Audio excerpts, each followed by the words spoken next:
Section 1. You will hear a conversation between two students talking about driving lessons. First, you have some time to look at questions 1 to 10.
Now we shall begin.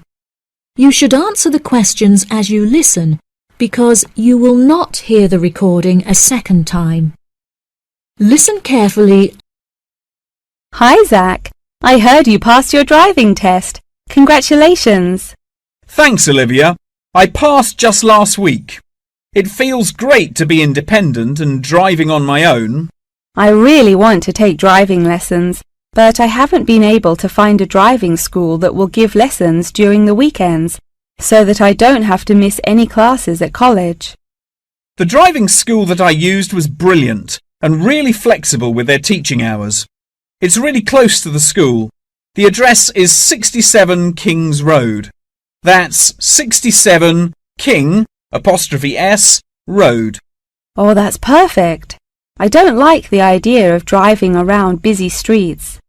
Did your teacher make you drive in urban areas, or did he mainly teach you on roads in the countryside?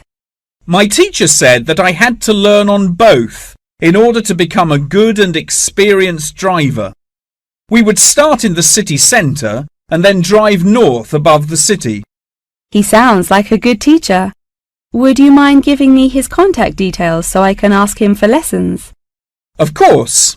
My mother's friend Daniel Smith referred me to him. His name is Alan Sutcliffe. Could you spell the surname, please? Sutcliffe.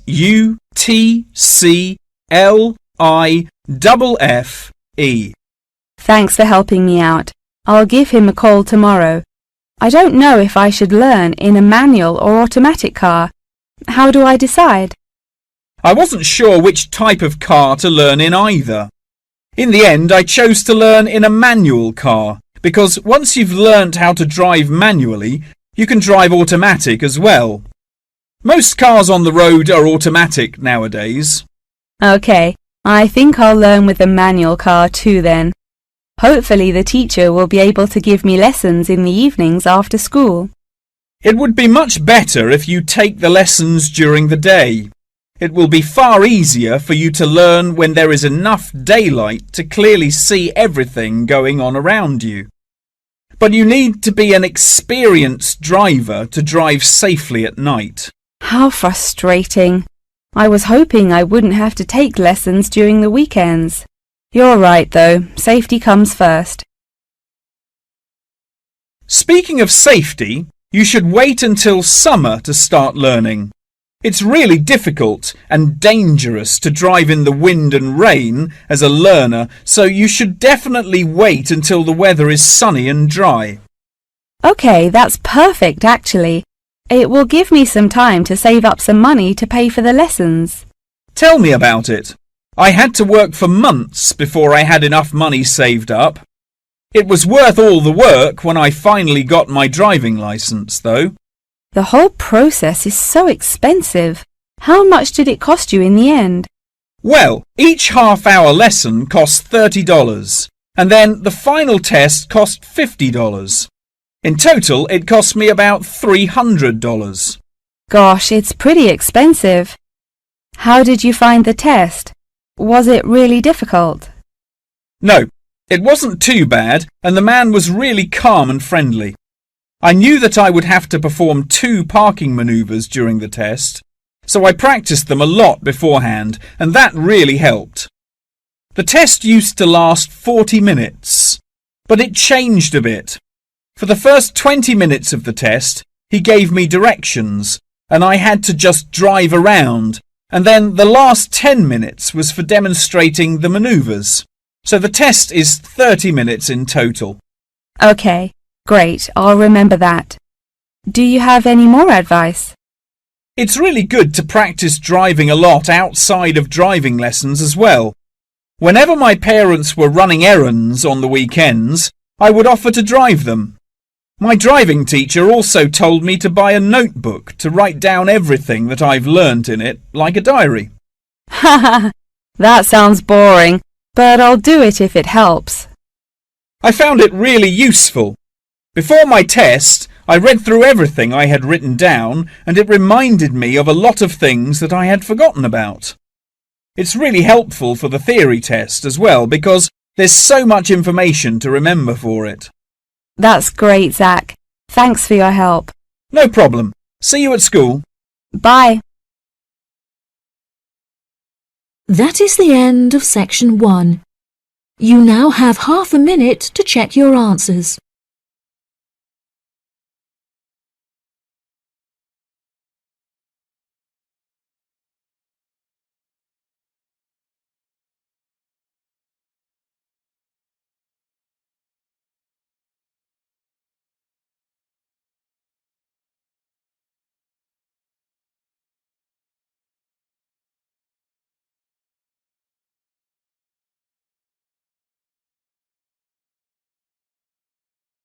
Now turn to section 2.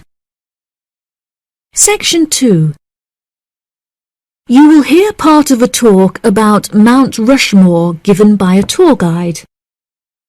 First, you have some time to look at questions 11 to 15.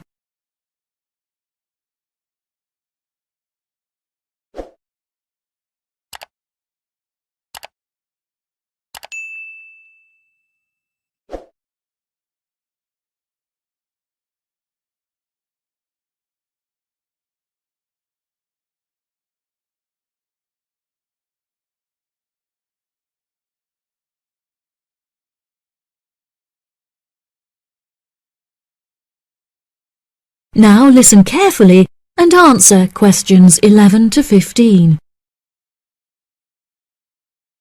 Good morning, everybody, and welcome to Mount Rushmore.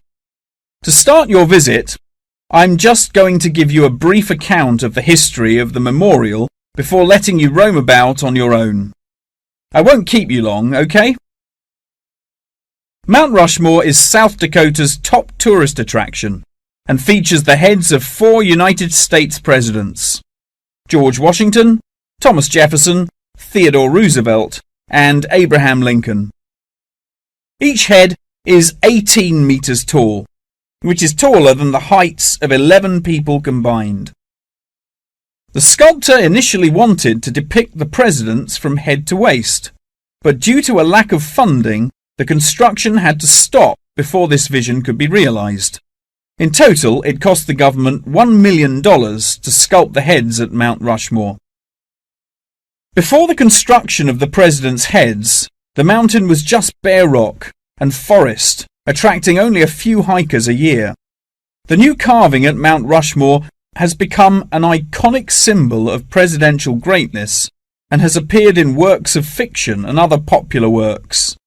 The sculpture has also worked perfectly as a way to develop tourism, which was its intended purpose, and now attracts over 2 million people a year. The original plan was to carve the presidents' faces into the granite pillars known as the Needles. However, the sculptor soon realized that these rocks were too eroded and delicate to support such a large sculpture. Instead, he chose to locate the carving at Mount Rushmore due to its grand appearance and brightly lit rock faces that experience maximum exposure to sunlight throughout the day as a result of the southeast orientation. Upon seeing Mount Rushmore, the sculptor declared, "America will march along that skyline." The name of Mount Rushmore also has an interesting history. The location was originally known as the Six Grandfathers.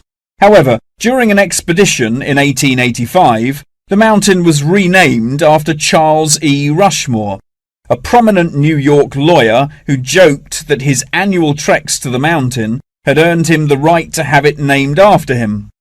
40 years after the mountain was renamed, Charles E. Rushmore donated $5,000 towards the sculpting of the president's heads, the largest single contribution. In 1927, the construction work started and 7 years later was complete with no fatalities. So that's the history for you. If you'd like any more information, please feel free to ask me questions, or you can soak up the information from our fantastic guidebook. Before you hear the rest of the talk, you have some time to look at questions 16 to 20.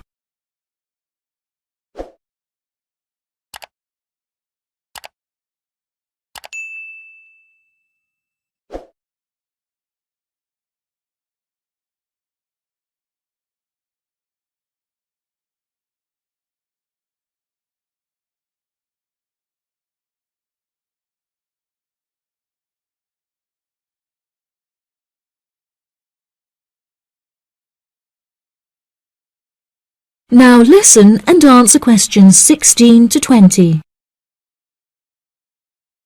Now I'm going to give you a plan of the site, and I'd just like to point out where everything is so that you can explore everything for yourself.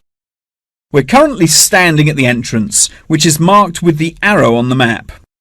If you follow the trail up to our left, you will find the information centre. There's a great photo booth there where you can have your photograph taken with Mount Rushmore in the background for a fee of only $10. What a great souvenir!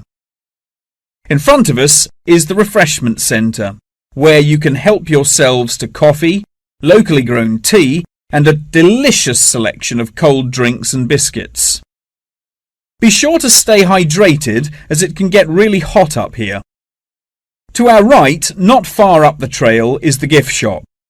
Here we sell copies of the guidebook, and it's also the perfect place to pick up some small souvenirs for yourself, your family and friends. Now, further up the trail, behind the gift shop, is a big stone building with a workshop. This is where all of our souvenirs are made by hand, which you can purchase in the gift shop, like I said before. Some are even carved from pieces of rock taken from Mount Rushmore itself. If you carry on walking up the trail past the workshop, you'll find our state-of-the-art visitor centre, where you can find maps of the walking trails here at Mount Rushmore. Now for the real treat. After you have walked past the visitor centre, you can follow the trail up to the left, which will take you to our wooden shelter. From here you will have the best view of Mount Rushmore that there is, an experience not be forgotten. Right, if anyone wants a guided tour, then I'm starting at the information centre. If you'd like to follow me, this way please. That is the end of section 2. You now have half a minute to check your answers.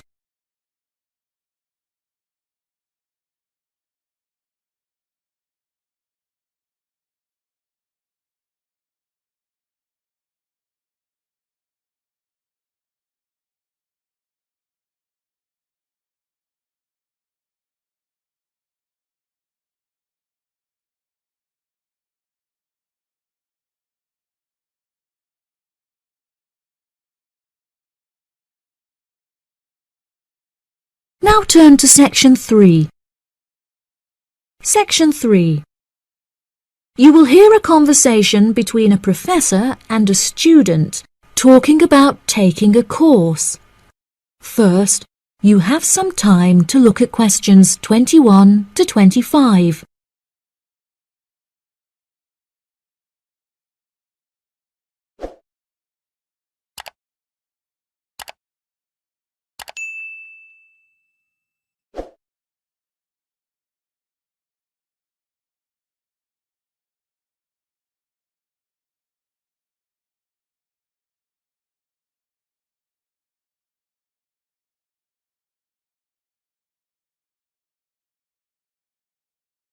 Now listen carefully and answer questions 21 to 25. Excuse me, Dr. Twain. May I speak with you for a minute? Of course, please come in. I'm Charlotte York. I'm considering taking your course in tourism. Right. Well, Charlotte, how can I help you?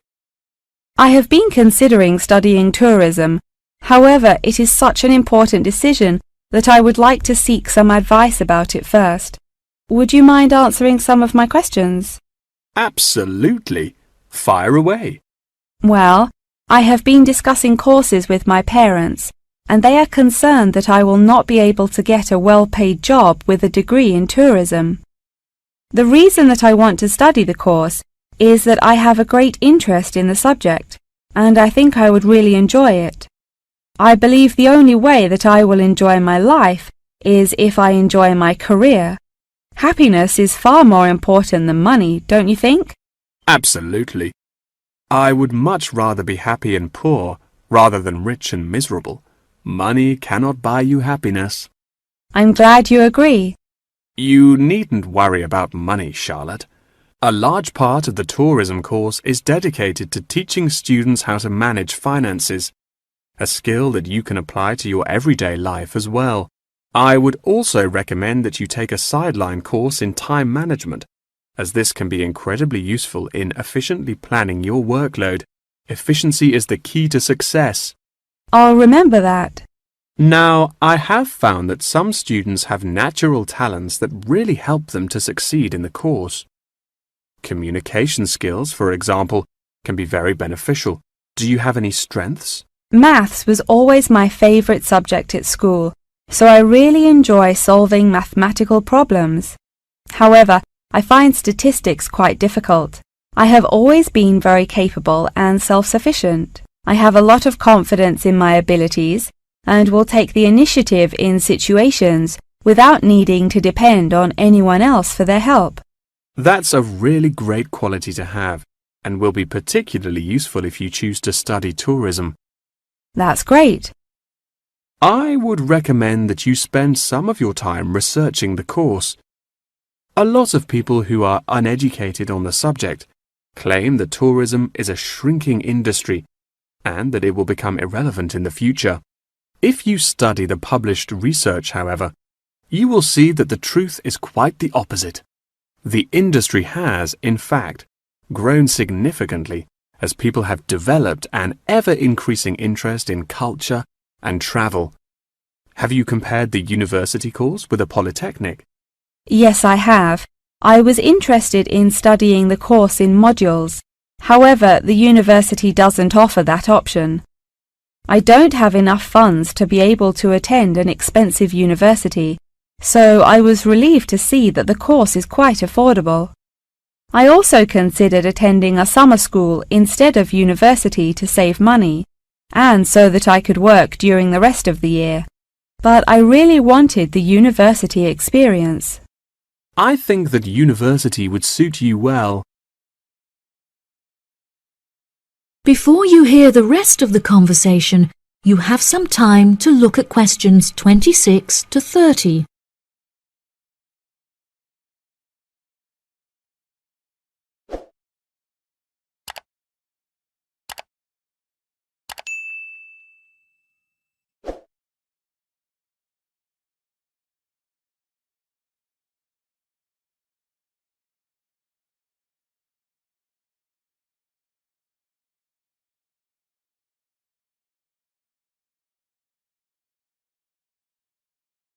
Now listen and answer questions 26 to 30.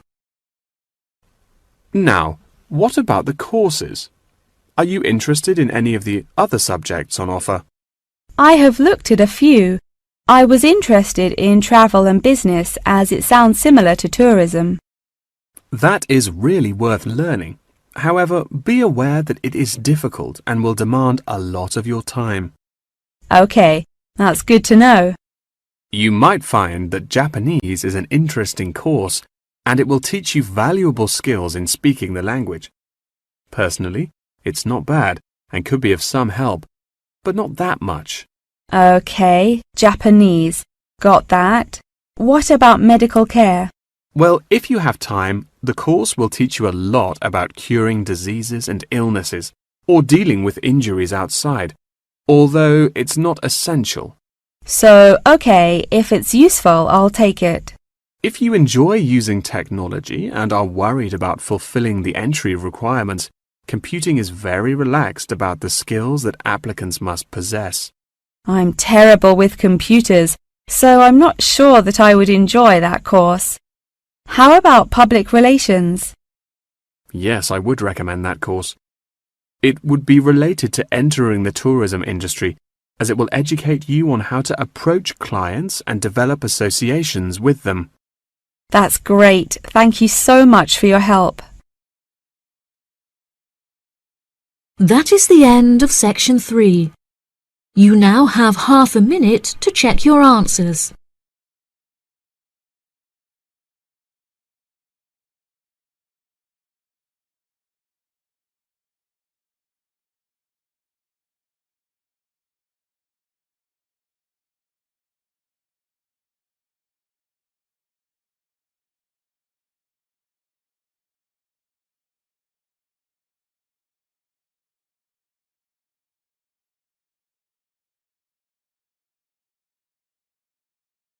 Now turn to section 4. Section 4. You will hear a talk about the practice of company outsourcing. First, you have some time to look at questions 31 to 40.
Now listen carefully and answer questions 31 to 40. Welcome, class, to your very first lecture in this series on business in the modern world, conducted by myself, Dr. Toby Bennett. Today, we will be looking into the practice of company outsourcing, using TCP technologies as a case study. Now, for those of you who are unfamiliar with this practice, I will give you a summative definition. Company outsourcing involves the contracting of various business activities by one company to another. This practice will sometimes occur from a Western company to a party based in a third world country, the rationale being to make significant financial savings on lower international labour rates and to potentially increase quality. Now, our case study for today is TCP Technologies, a party located in India that receives outsourced tasks from Western companies.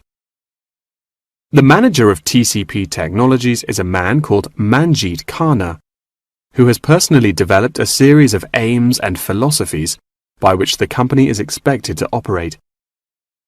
He claims that the most important of these philosophies is to create a workplace where each individual member has the opportunity to contribute their opinion to the operations of the company.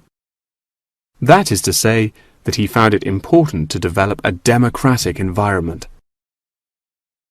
As a means of ensuring quality from every individual at TCP Technologies, a grading system has been developed that encourages an ethos of hard work and recognizes accomplishment.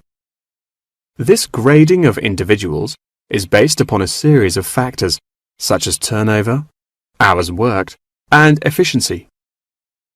Every month, Khanna publishes the grades on an internal website, where staff can access not only their own grades, but also compare it to others. A spirit of playful competitiveness has developed through this method, which has resulted in increased efficiency and turnover across the company. Kana also saw it as essential to develop a culturally diverse group of employees as a means of presenting a multifaceted image that would appeal to a host of potential employees from across the globe.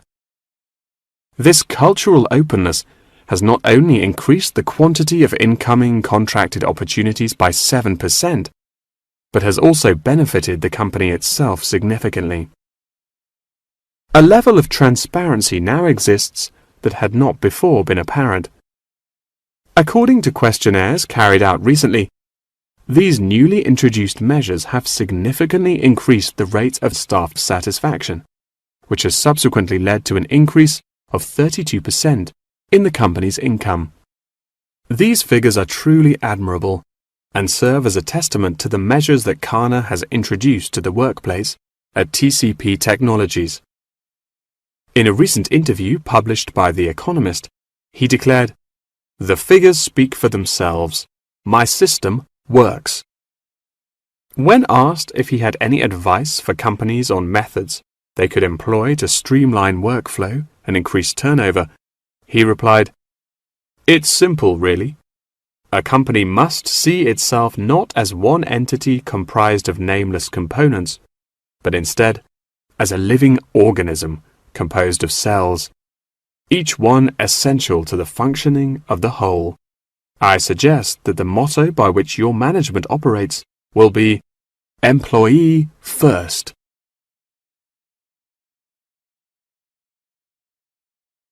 Many benefits have been reaped from the aforementioned changes in management style, such as a significant decrease in staff turnover. This improvement alone has solved many problems that had before stunted the growth of the company. A lot of these improvements came from the realization that the solution does not have to be produced internally, but can come from any other company. The grading system also immeasurably enhanced the dynamics of the company. The fact that this measuring system is solely produced for staff members and inaccessible by management means that it cannot be used as a judging criterion for promotion. It has proven itself a relaxed and informal means of stimulating workflow. When asked about specific features of his managing style, Kana mentioned that it is important for him to respond personally to any complaints filed by staff members. Having found the existing complaints process slow and ineffective, he introduced a new online system that created a direct line of communication between Kana and all employees of the company. The complaint form, dubbed by Kana as a ticket, eradicates the middleman, is easily accessible to all employees online, and has an interface that can be instinctively navigated. Any staff-related complaint, such as those relating to air conditioning and food quality, can be submitted directly to Kana via this online system. Entitlement to vacation is also a popular issue discussed through this forum. The main benefit of using this system is that staff must include their personal details on the ticket before they are able to submit it. In the past, anonymous complaints had been the root of much confusion and caused many wasted work hours, so the new system has put a ban on this form of complaint. That wraps up the lecture for today. Please remember that attendance is mandatory. That is the end of section 4. You now have half a minute to check your answers.